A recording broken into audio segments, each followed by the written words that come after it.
Hi, and welcome to Travel Tales, a podcast from Afar Media. I'm your host, Deputy Editor Aislinn Green. I don't know about you, but I am finally beginning to dip my toes back into the travel waters. For example, I recently took my first flight in nearly 2 years, which took me to Alaska. Getting back out in the world, it really just makes me want to travel more. So, lucky for us, the creative folks I've worked with over the past 7 years, comedians, philosophers, novelists, they feel the same way. So each week on Travel Tales, we'll hear from one of our favorite contributors about a trip that changed their life. Ready? Let's go.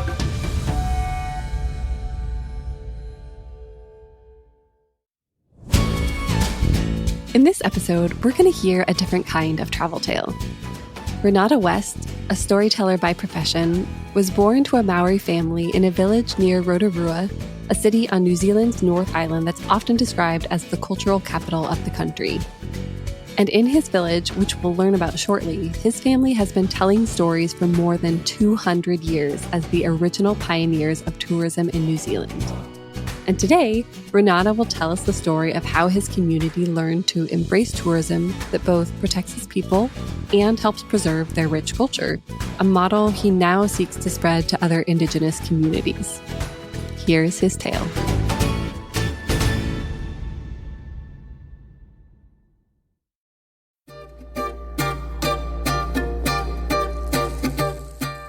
I grew up in a little village with a big name. It's called Te Whakarewatanga o Te Opetaua a Wahiao. 36 letters long, and believe it or not, it's only the third longest place name in New Zealand. We call it Waka for short. Waka is a little village in a valley of just over 150 acres, and it's filled with hundreds of different geothermal marvels. We're talking geysers, hot springs, cauldrons of boiling hot mud, gas and sulfur escaping through cracks in the ground. Growing up, this was my backyard. This valley is where my people come from, but it's in fact the second place we have called home. We moved here after the eruption of a volcano called Tarawera in 1886. My tribe used to live beneath the mountain, under the shadow of what has been described as one of the 8 wonders of the natural world, Te Otu Kapuarangi, or the fountain of the clouded sky, and Te Tarata, the tattooed rock.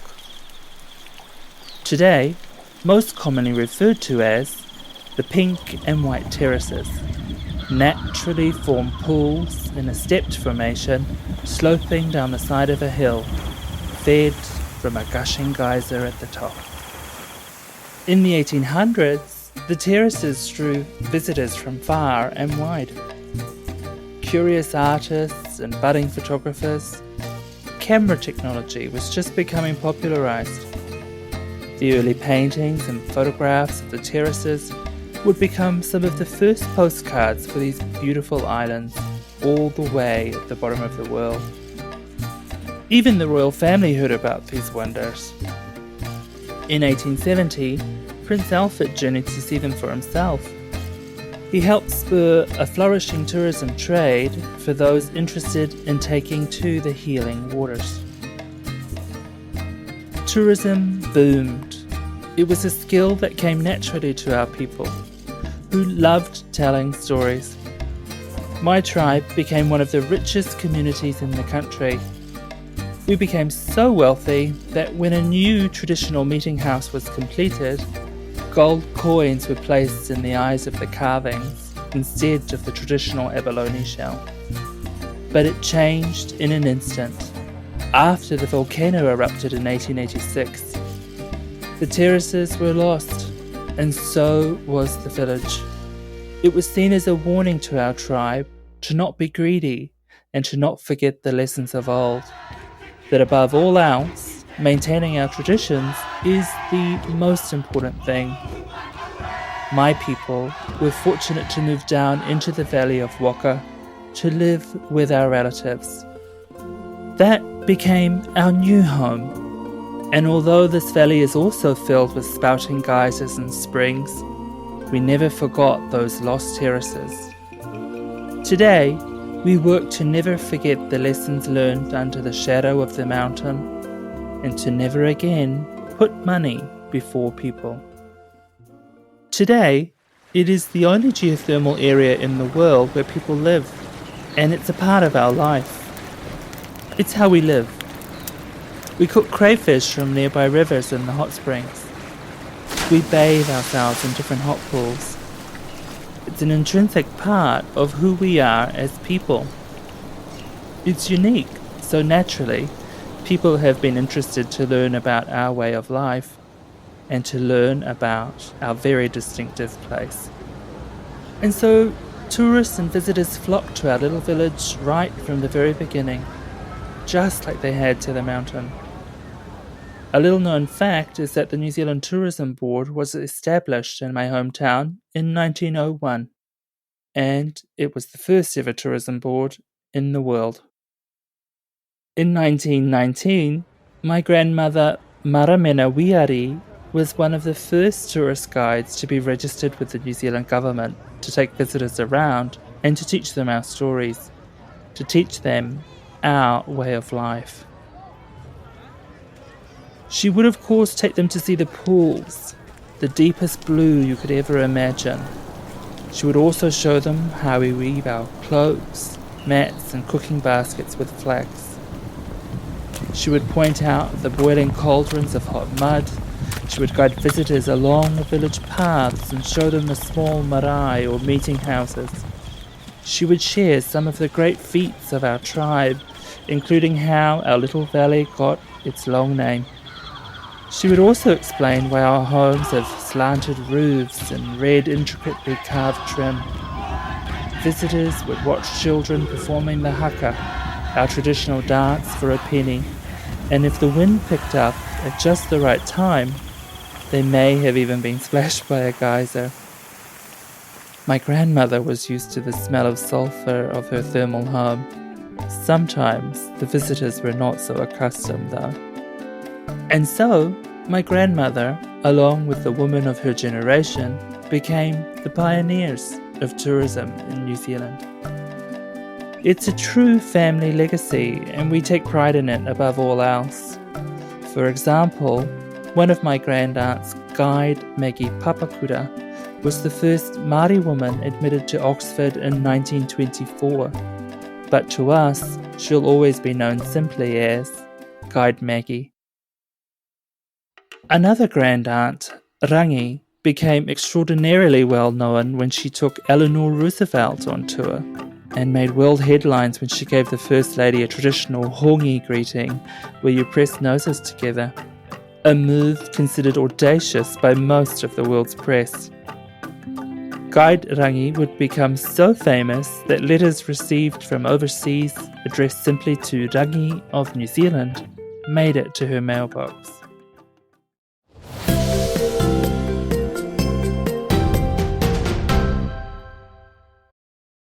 Kaylee Cuoco and Sam Claflin star in the MGM Plus original series, Vanished. When the man Alice loves disappears on a train to the south of France, every romantic memory becomes evidence. Every intimate detail, a potential threat.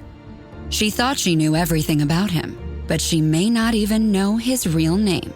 4-part thriller Vanished premieres February 1st on MGM Plus. Finding the truth is a dangerous affair.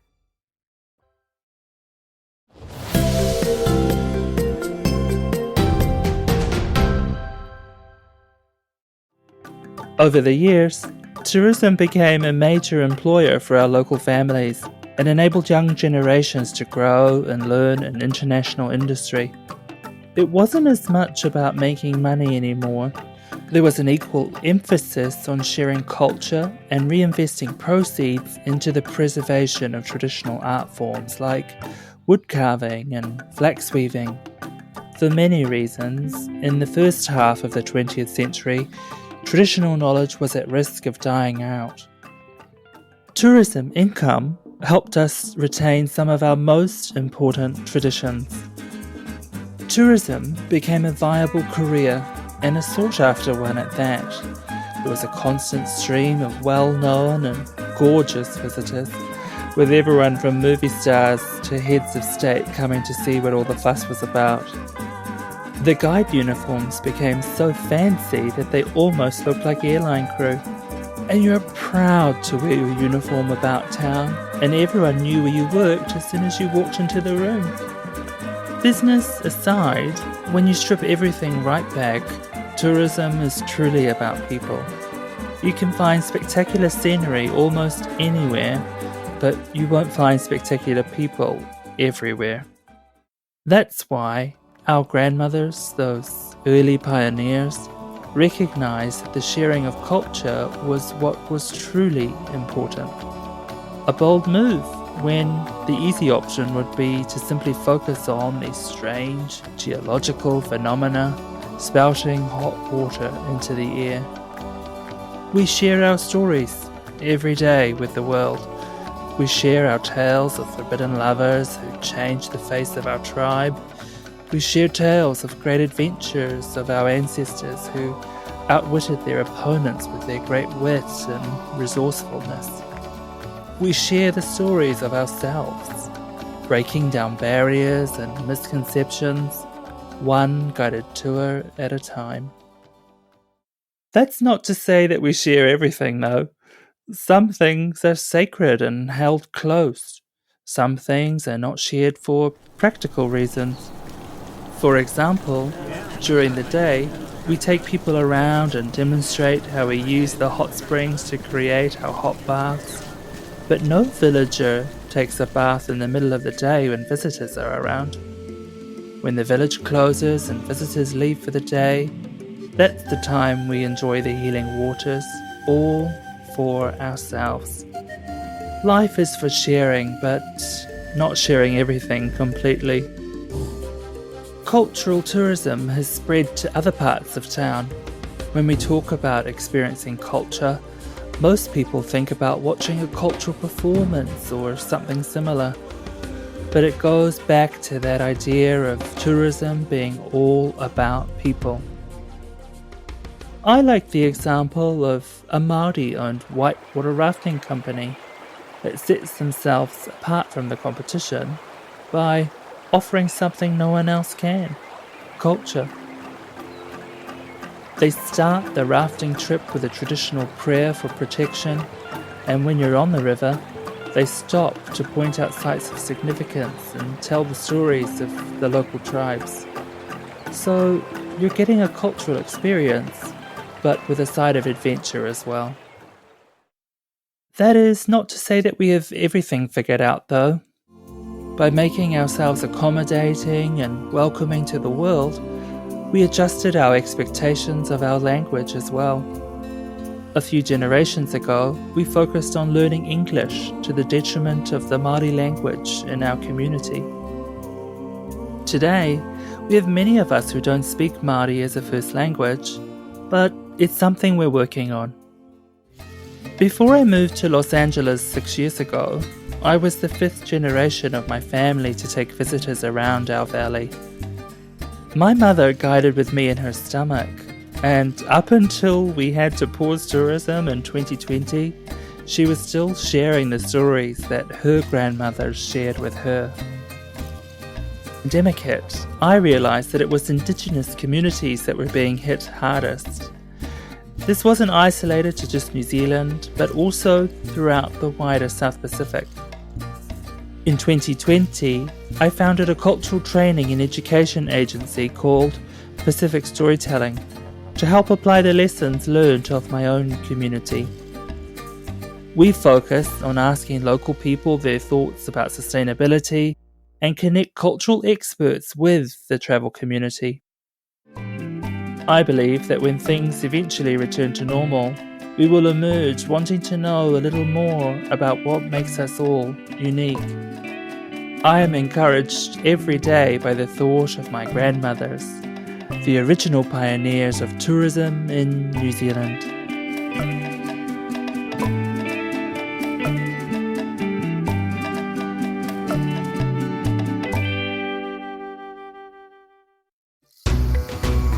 That was Rēnata West.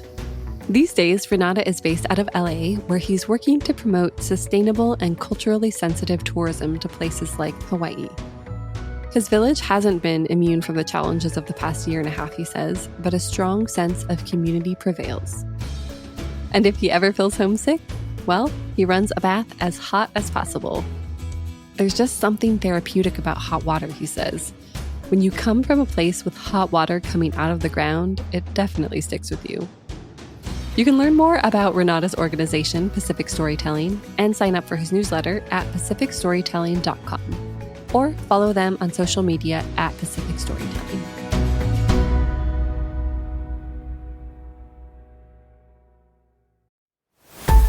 Finally, it's time for Tiny Travel Tales, when we hand over the mic to our listeners. Now let's hear from Etheline Whitmire, a professor based in Madison, Wisconsin.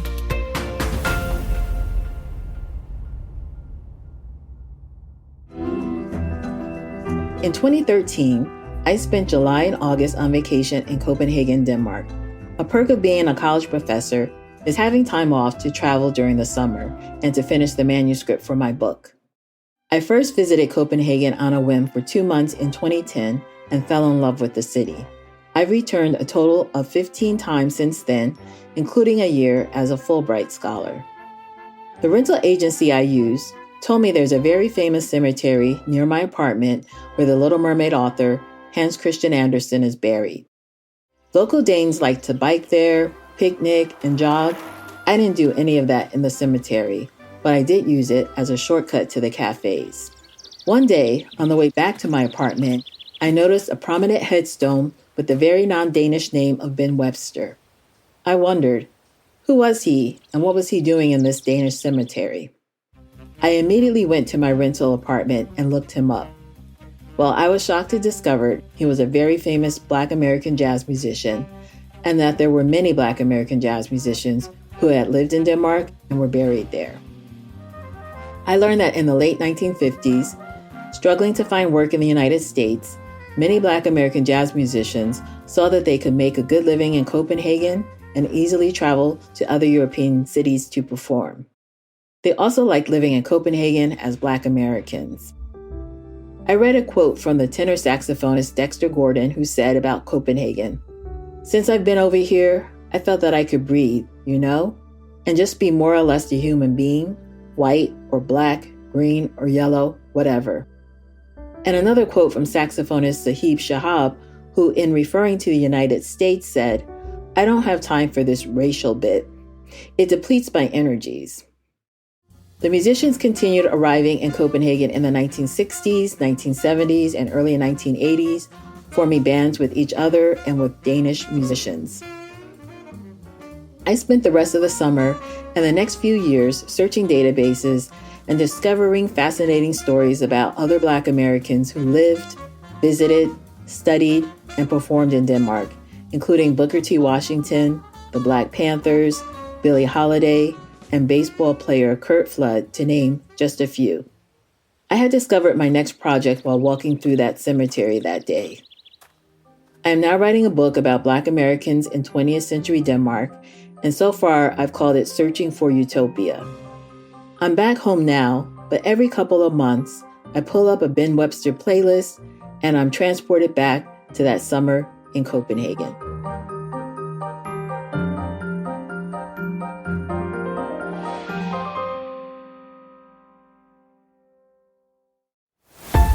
That was listener Etheline Whitmire. Etheline has finished her book manuscript, all 500 pages of it, and next summer she'll return to Denmark once more to teach a course called African American Expats in Copenhagen and Paris.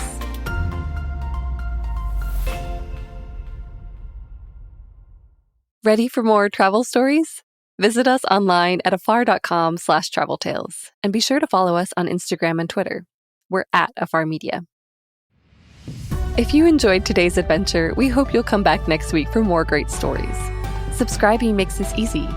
You can find us on Apple Podcasts, Spotify, or your favorite podcast platform. And please be sure to rate and review us. It helps other travelers find the show. This has been Travel Tales, a production of Afar Media and Boom Integrated. Our podcast is produced by Aislinn Green, Adrian Glover, and Robin Lai. Post-production was by John Marshall Media staff Jen Grossman and Clint Rhodes. Music composition by Alan Koresha. And a special thanks to Laura Redman, Irene Wang, Angela Johnston, and Nina Gainsler-Debs. I'm Aislinn Green, your semi-impatient travel-ready host. I can't wait to hit the road again and again. As we begin to explore the world once more, remember that travel begins the moment we walk out our front door. Everyone has a travel tale. What's yours?